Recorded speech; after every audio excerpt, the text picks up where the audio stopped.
Colonel Kwiatkowski, a pleasure, my dear friend. Before we get to the United States as a failing empire and how the failure of imperialism abroad brings authoritarianism home, do we yet, let's talk about the news of the day. Do we yet understand the nature of the agreement between the United States and Israel? And if we don't, why is it being kept secret? If it's already been signed, why can't we read it? Yeah, you mean the MOU between Yes. us and Iran? Yeah.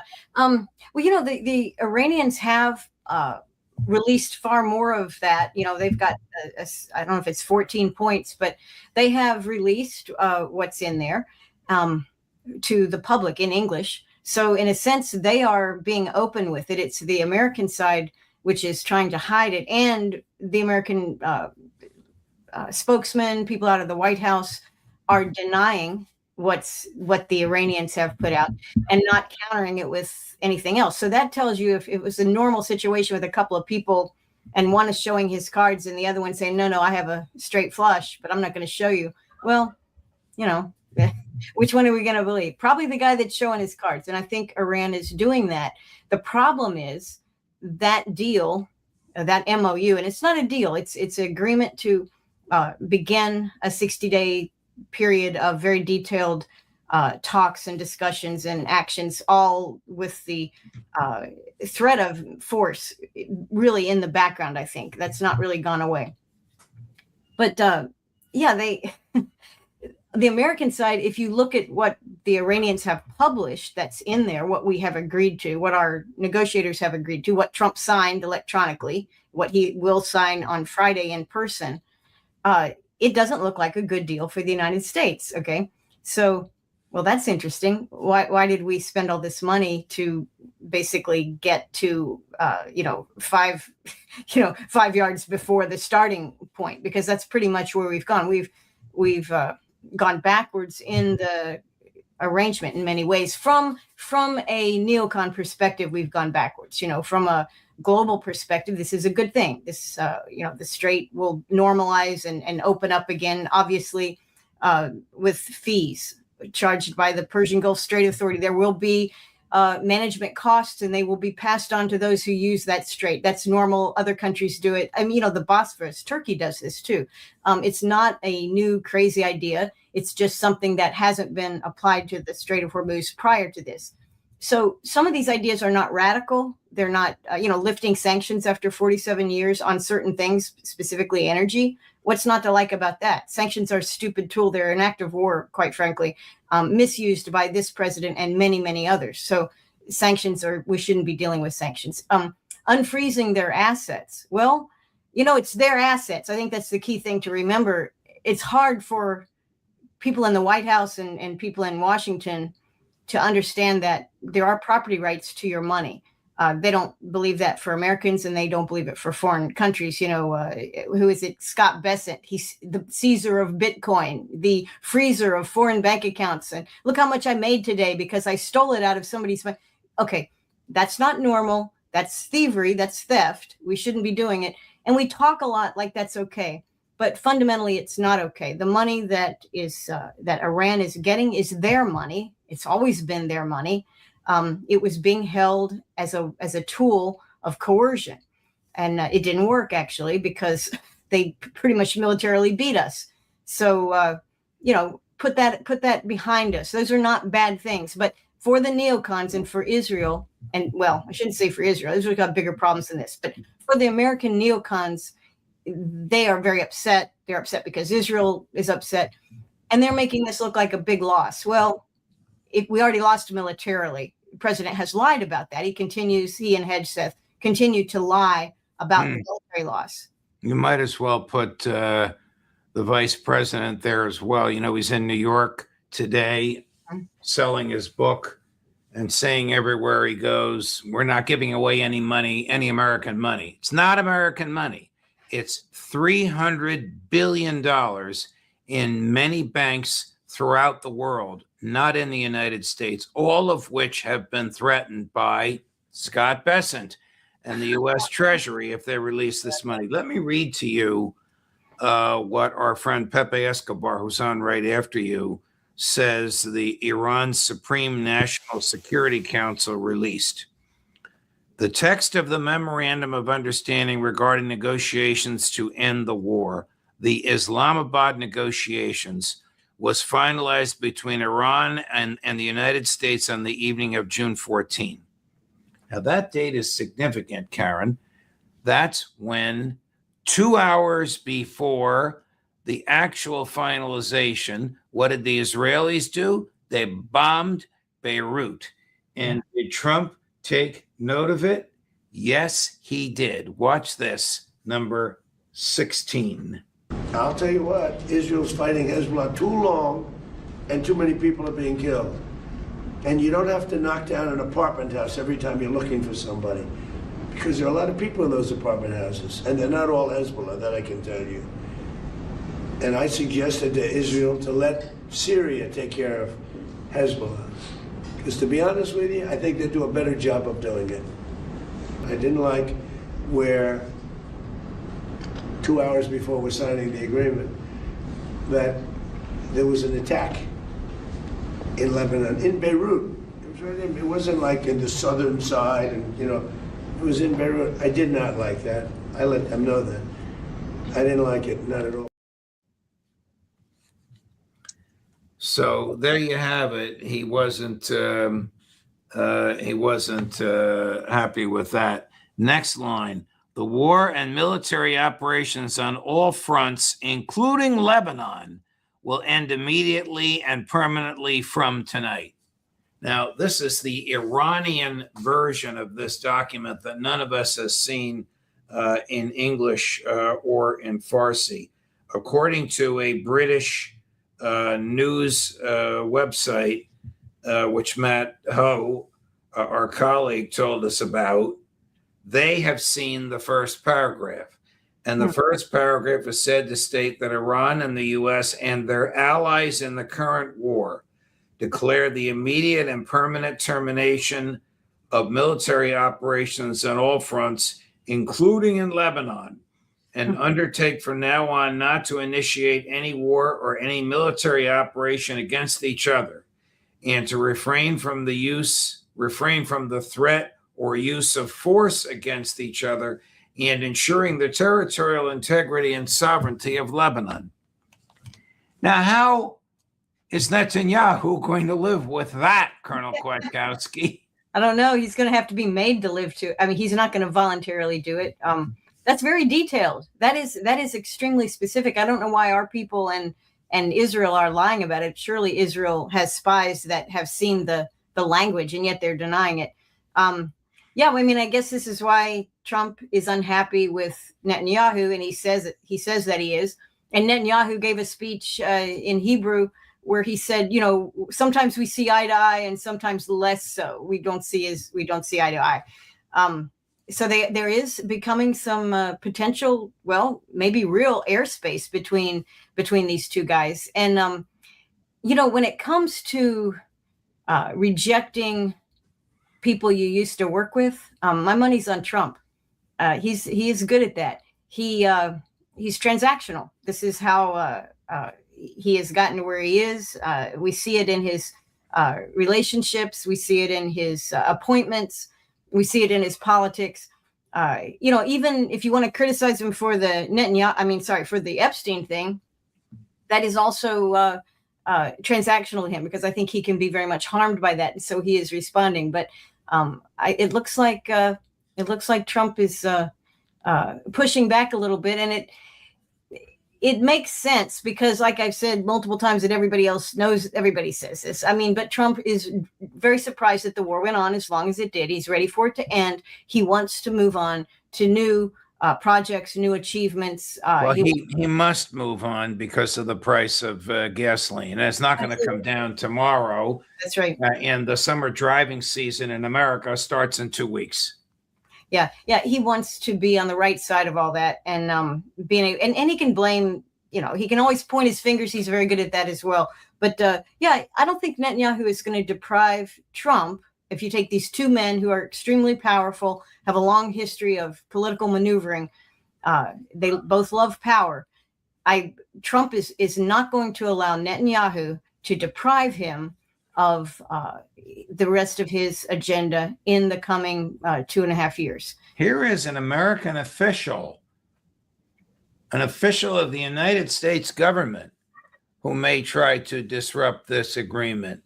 His name is Ambassador Mike Huckabee. Oh my Here's gosh. what he posted.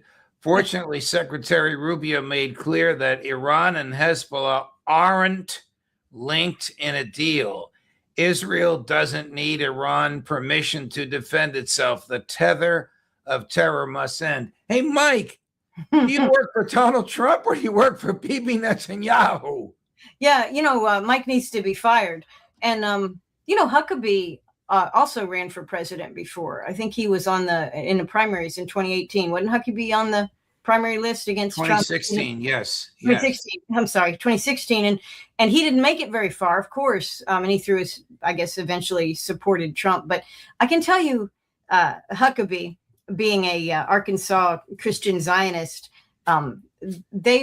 people in 2016 during the primaries, people like Huckabee did not jump on the Trump bandwagon immediately because Trump was a thrice divorced New York.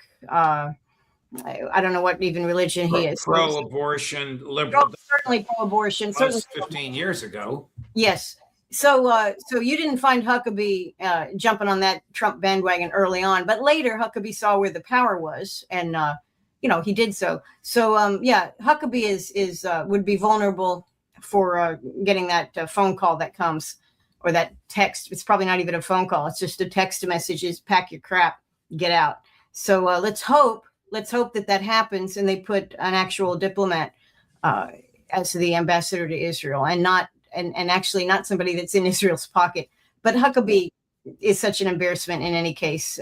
What will happen if the Israelis do what Trump just said he doesn't want to happen? Continue to attack residential neighborhoods in Lebanon. I mean, according to Larry Johnson, if Trump, the Israelis don't have the ability to refuel midair without using American equipment. Yeah. By the way, there's a picture from the Republican debate.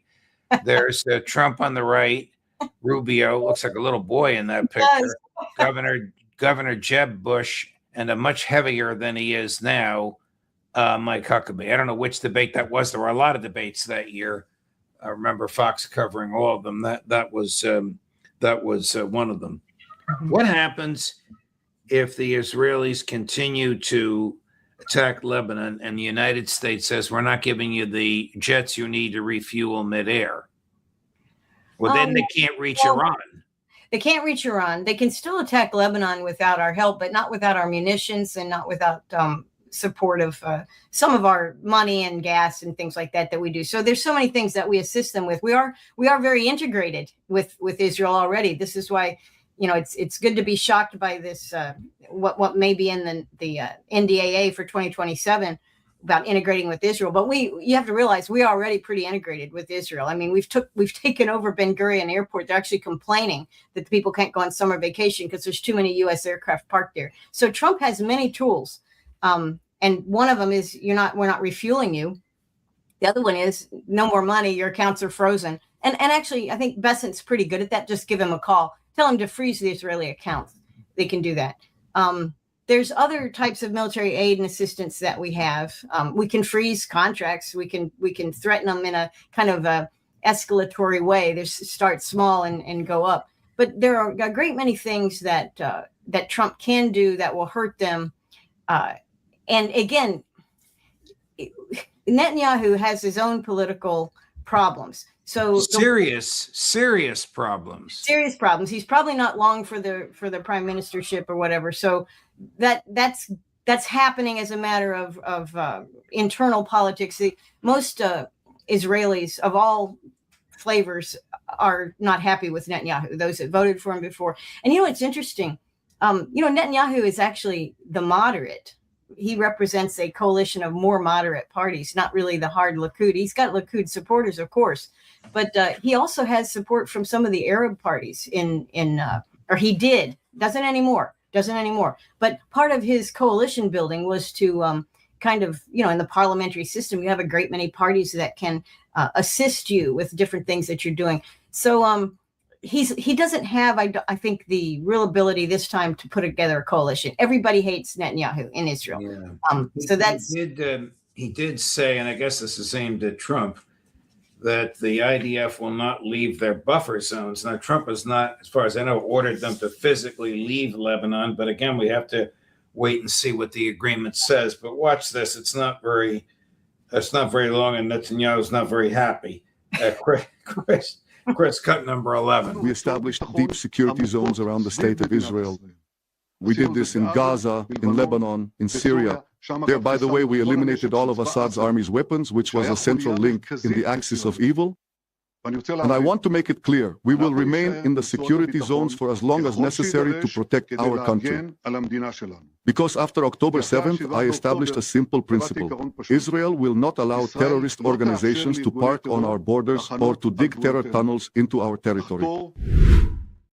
He's crazy even to mention October 7th, given the way so many Israelis perceive him as having been responsible for the extent of the death and harm. Yeah, absolutely. That is Netanyahu's platform for why you shouldn't get rid of me. He said, I made these zones or whatever. What he misses, of course, like all politicians do when they don't have much of really good things, he misses the fact that none of that would have happened except for the way, well, October 7th, which his own government is culpable in, the overreaction, the huge, massive economic and political cost of Gaza for 3 years, the huge human cost, the most moral army in the world has been exposed as the actual, army of thugs, the biggest army of thugs in the world.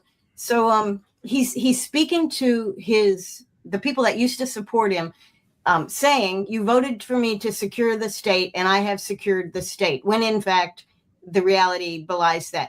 Even if you have security zones, if you create new enemies, if you empower new enemies, if your enemies become so sympathetic in the eyes of the world and the region that now they have new partners, and I mean beyond Iran, actual global support, people cheering for Palestine at the World Cup rather than Israel, all these things.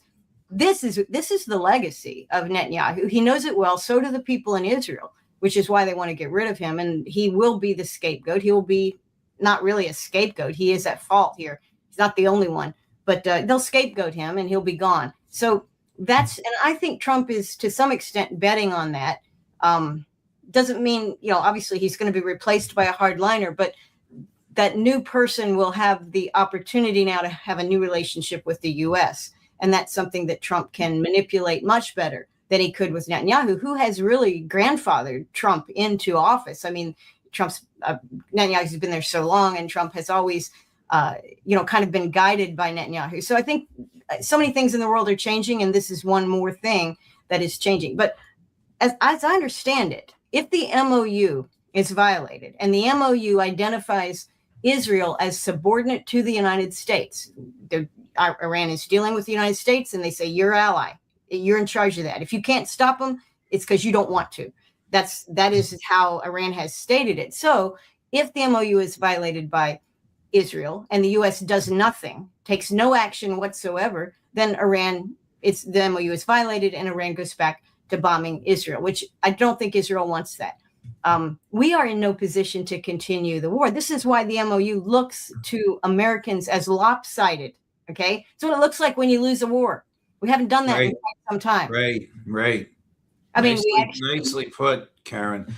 Let me ask you this a little bit out of left field.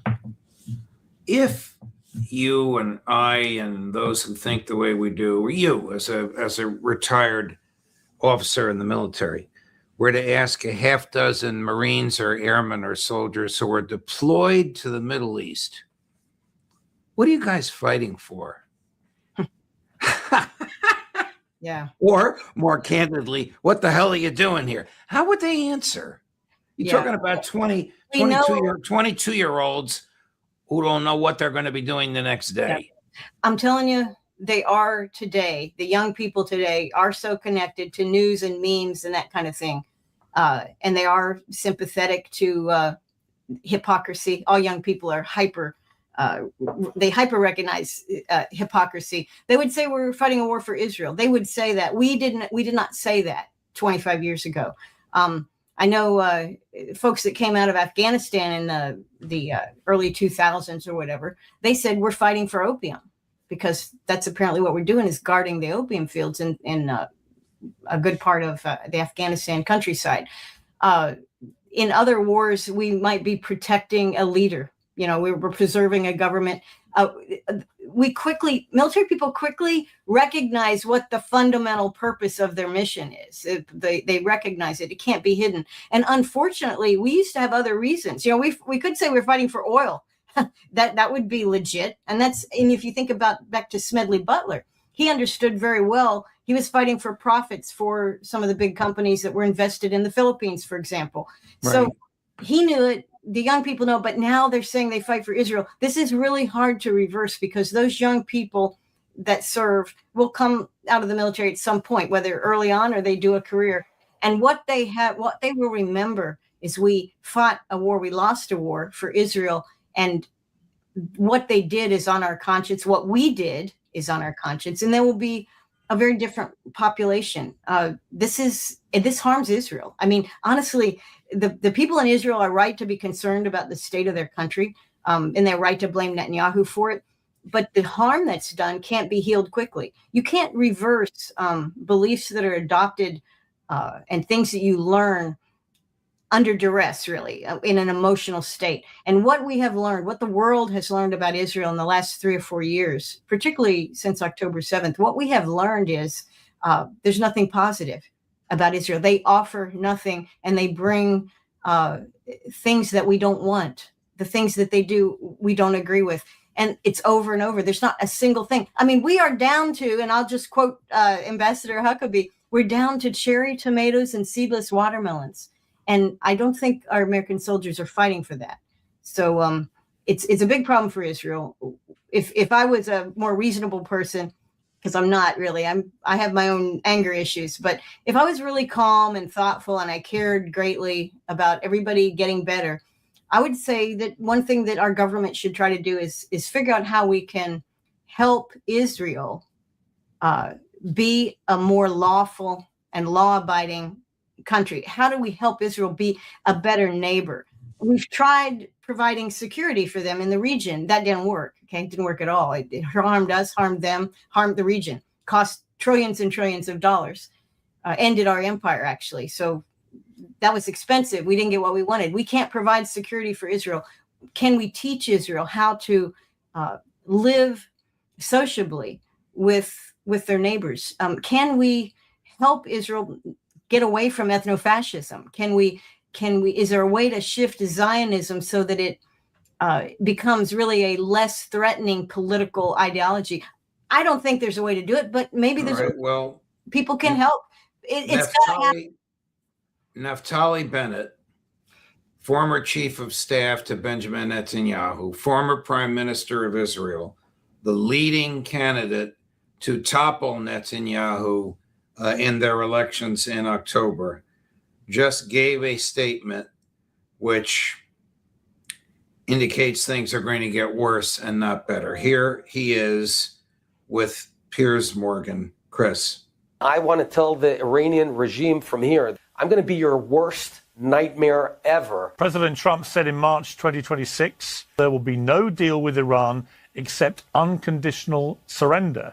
We're a long way from that, aren't we, Naftali Bennett? Well, what you've just described is that Iran is a big, violent bully, and it proves all the more so that we have to ensure that it doesn't acquire a nuclear weapon, ensure that it can't terrorize the world, because we've seen a demonstration of what this bully looks like when it uses conventional weapons. So now imagine what it would look like if it acquires nuclear weapons. So if anything, we've all seen the true Iran.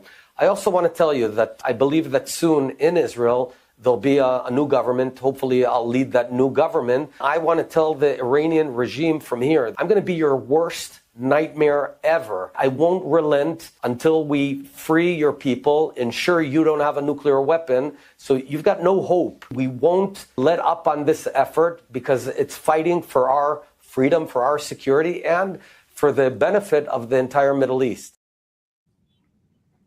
Yep. I guess we're going to go from bad to worse. Well, he's speaking, he's writing, his words are writing checks he can't cash. Israel cannot do that unless they drop a nuke on somebody. And if they drop a nuke on somebody or place one and explode it, and by somebody, I mean, I'm really thinking in the region, then that ruins it for Israel also. That ends the experiment. The Zionism will be over if that's what they choose to do. And I think many in Israel understand this. Certainly, the wider diaspora really understands this. And so this is not a desirable choice. If I think their best bet is what they've been doing, and that is manipulating the United States into supporting them. And they manipulate the United States through political access, through blackmail, through espionage, all the things that color our rich U.S.-Israeli relationship.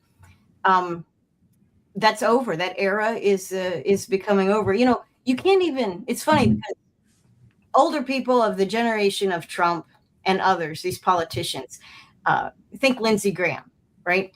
These guys are easy to blackmail. They really are, because they don't like being humiliated. They didn't grow up in an era that every secret was on the internet. But the younger people that understand this, it is much harder to blackmail them over things, their bad habits, their sexual misadventures. Obviously, if they commit crimes, they're going to go to jail. They kind of accept that. So, but the older people think, oh, well, I have to keep this down and it's proper not to be known, Epstein has stuff on me, whatever. But the younger people, younger generations, really, it's largely immune to this kind of blackmail. So this whole era of how Israel manipulates its neighbors, and particularly the United States, I think is ending. Obviously, money talks, so there will be issues of that. But with 9 million Israelis, and even with another 9 or 10 loyal diaspora, there's not enough money in the world to keep it going as it has gone. So I think the era is over. I think Naftali Bennett, just like Netanyahu, are on political speaking tours right now. So they're saying what they think will get them elected. It's not going to happen. It's not going to happen. Now, what could happen? False flags. I never rule out a false flag. I never rule out an assassination coming out of Tel Aviv. I don't ever rule that out because the track record is so striking and horrendous. But other than that, I think the world's changing. And even Naftali Bennett, he looks kind of young, looks a little younger than Netanyahu, but same old ideas, not going to fly. And I think he was born in the U.S., which is why his English is impeccable. Karen, I have to run. Thank you very much. Thanks for all the great analysis. I didn't even get a chance to go through, which I thought when I got up this morning, it was what we would talk about. The U.S. empire is retrenching, bringing imperialism home. Colonel Kwiatkowski's piece at Judge Knapp, Lou Rockwell, and elsewhere. Thank you, Karen. Always a pleasure, my dear friend. We'll see you next week. Okay. See you next week, Judge. Bye-bye. And as indicated earlier, coming up, if you're watching us live in 29 minutes at 4 o'clock on all of this with some inside information that only he and Larry Johnson have been privy to as to how this came about, Pepe Escobar. Judge Napolitano for Judging Free.